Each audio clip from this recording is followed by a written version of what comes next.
Ozma of Oz by L. Frank Baum, the third book in the Oz series. My favorite as a kid. It's the first one I read of the series. It's still my favorite Oz book. So let's journey to the land of Oz with HissyFit, Pet Therapy and Rescue Channel. Please comments. I love comments. Please subscribe, like, and watch to the end. Share with a friend. The Girl in the Chicken Coop. The wind blew hard and joggled the water of the ocean, sending ripples across its surface. Then the wind pushed the edges of the ripples until they became waves, and shoved the waves around until they became billows. The billows rolled dreadfully high, higher even than the tops of houses. Some of them indeed rolled as high as the tops of tall trees, and seemed like mountains. And the gulfs between the great billows were like deep valleys. All this mad dashing and splashing of the waters of the big ocean, which the mischievous wind caused without any good reason whatsoever, resulted in a terrible storm. And a storm on the ocean is liable to cut many queer pranks and do a lot of damage. At the time the wind began to blow, a ship was sailing far out upon the waters. When the waves began to tumble and toss and to grow bigger and bigger, the ship rolled up and down and tipped sideways, first one way and then the other, and was jostled around so roughly that even the sailormen had to hold fast to the ropes and railings to keep themselves from being swept away by the wind or pitched headlong into the sea.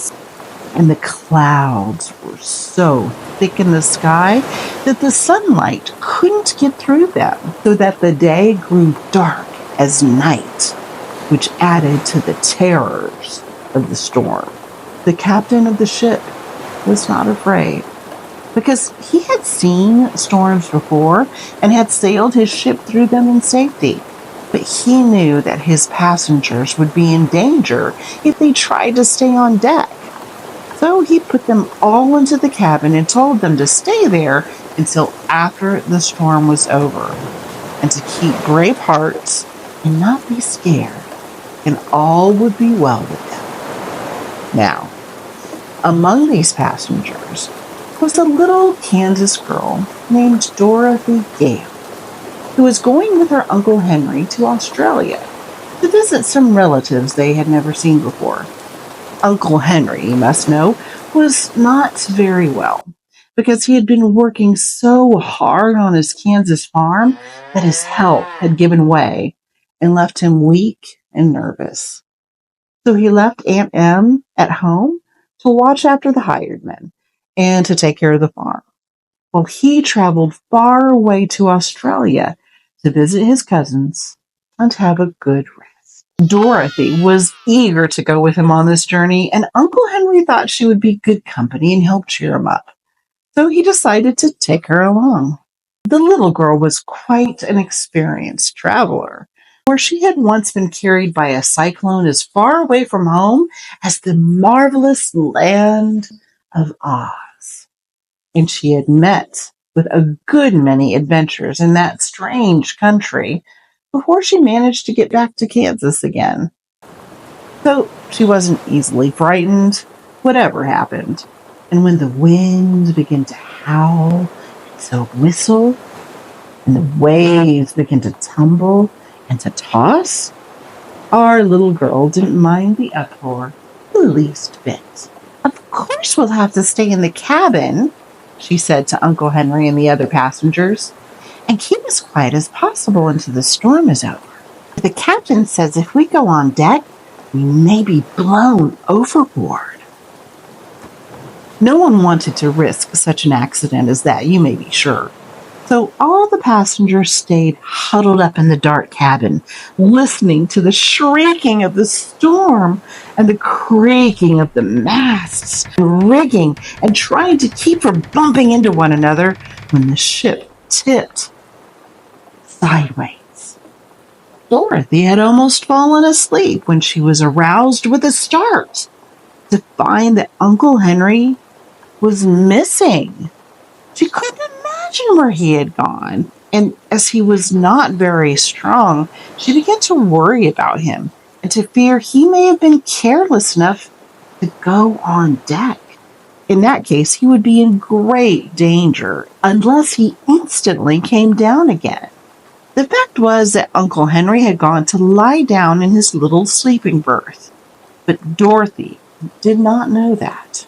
She only remembered that Aunt Em had cautioned her to take good care of her uncle. So at once she decided to go on deck and find him. In spite of the fact that the tempest was now worse than ever, and the ship was plunging in a really dreadful manner. Indeed, the little girl found it was as much as she could do to mount the stairs to the deck. And as soon as she got there, the wind struck her so fiercely that it almost tore away the skirts of her dress. Yet Dorothy felt a sort of joyous excitement in defying the storm. And while she held fast to the railing, she peered around through the gloom and thought she saw the dim form of a man clinging to a mast not far away from her. This might be her uncle, so she called as loudly as she could. "Uncle Henry! Uncle Henry!" But the wind screeched and howled so madly that she scarce heard her own voice. And the man certainly failed to hear her, for he did not move.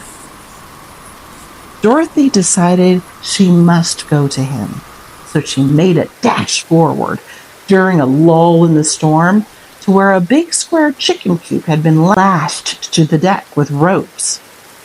She reached this place in safety, but no sooner had she seized fast hold of the slats of the big box in which the chickens were kept than the wind, as if enraged because the little girl dared to resist its power, suddenly redoubled its fury. With a scream like that of an angry giant, it tore away the ropes that held the coop and lifted it high into the air, with Dorothy still clinging to the slats. Around and over it whirled, this way and that, and a few moments later, the chicken coop dropped far away into the sea, where the big waves caught it and slid it uphill to a foaming crest, and then downhill into a deep valley, as if it were nothing more than a plaything to keep them amused. Dorothy had a good ducking, you may be sure, but she didn't lose her presence of mind even for a second. She kept tight hold of the stout slats, and as soon as she could get the water out of her eyes, she saw that the wind had ripped the cover from the coop, and the poor chickens were fluttering away in every direction, being blown by the wind until they looked like feather dusters without handles. The bottom of the coop was made of thick boards. Dorothy found she was clinging to a sort of raft with sides of slats, which readily bore up her weight. After coughing the water out of her throat and getting her breath again, she managed to climb over the slats and stand upon the firm wooden bottom of the coop, which supported her easily enough. "Why, I've got a ship of my own," she thought, more amused than frightened at her sudden change of condition. And then, as the coop climbed to the top of a big wave, she looked eagerly around for the ship from which she had been blown. It was far, far away by this time. Perhaps no one on board had yet missed her or knew of her strange adventure. Down into a valley between the waves, the coop swept her, and when she climbed another crest, the ship looked like a toy boat. It was such a long way off. Soon it had entirely disappeared in the gloom, And then Dorothy gave a sigh of regret at parting with Uncle Henry and began to wonder just what was going to happen to her next. Just now, she was tossing on the bosom of a big ocean with nothing to keep her afloat but a miserable wooden hen coop that had a plank bottom and slatted sides, through which the water constantly splashed and wetted her through to the skin. And there was nothing to eat when she became hungry, as she was sure to do before long, and no fresh water to drink and no dry clothes to put on. "Well, I declare," he exclaimed with a laugh. "You're in a pretty fix, Dorothy Gale, I can tell you, and I haven't the least idea how you're going to get out of it." As if to add to her troubles, the night was now creeping on, and the gray clouds overhead changed to inky blackness.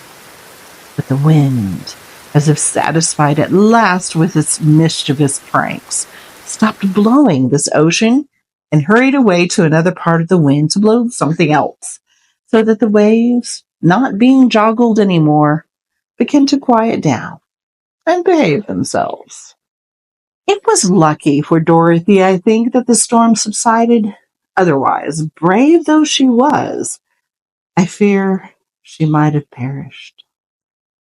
Many children in her place would have wept and given way to despair. But because Dorothy had encountered so many adventures and come safely through them, it did not occur to her at this time to be especially afraid. She was wet and uncomfortable, it is true, but after sighing that one sigh I told you of, she managed to recall some of her customary cheerfulness and decided to patiently await whatever her fate might be. By and by, the black clouds rolled away and showed a blue sky overhead, with a silver moon shining sweetly in the middle of it, and little stars winking merrily at Dorothy when she looked their way.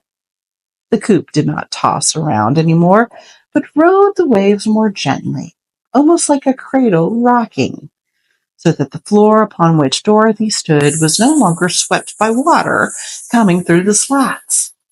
Seeing this, and being quite exhausted by the excitement of the past few hours, the little girl decided that sleep would be the best thing to restore her strength, and the easiest way in which she could pass the time.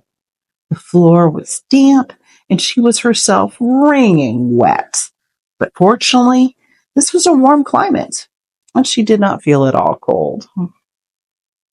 So she sat down in a corner of the coop, leaned her back against the slats, nodded at the friendly stars before she closed her eyes, and was asleep in half a minute.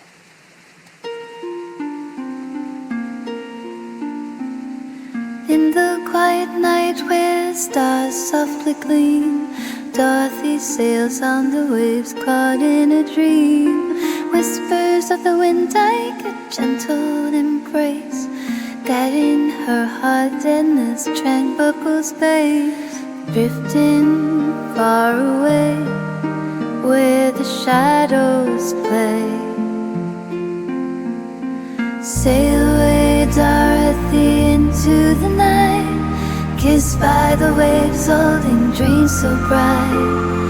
Let the lullaby of the ocean sound carry you softly as the world spins around.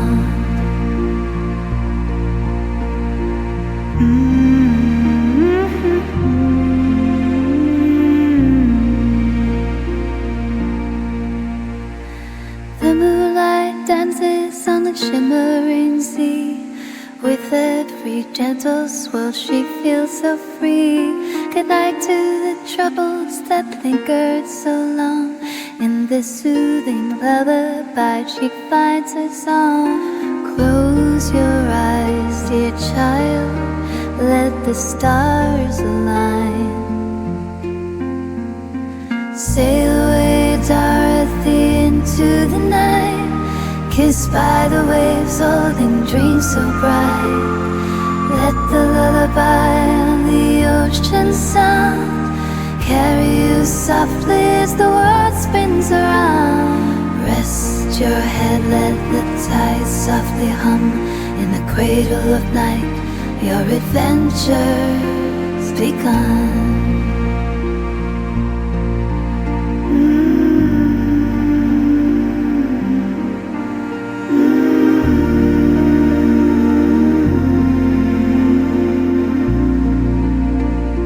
Sail away, Dorothy, into the night, kissed by the waves, holding dreams so bright. Let the lullaby of the ocean sound carry you softly as the world spins around.